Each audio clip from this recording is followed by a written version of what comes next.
हुजूर की आंखों में आंसू आ गए। नबी करीम सल्लल्लाहु ताला अलैहि वसल्लम फरमाने लगे, वो बड़ा हौलनाक दिन होगा क़यामत का।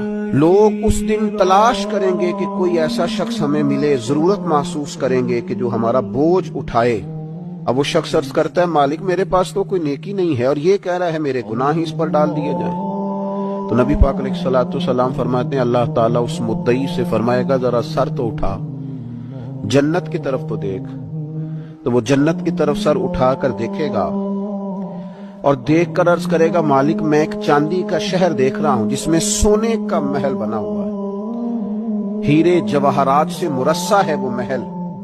ए मालिक, कौन इसका मालिक बनेगा, ये किसको मिलेगा? तो अल्लाह ताला फरमाएगा, जो इसकी कीमत अदा करे। तो अर्ज करेगा, मालिक इसकी कीमत कौन अदा करेगा? तो अल्लाह तबारक व तआला फरमाएंगे, तू भी इसका मालिक बन सकता है। तो बड़े तजस्सुस से, बड़े शौक से अर्ज करेगा, मालिक मैं कैसे मालिक बन सकता हूं?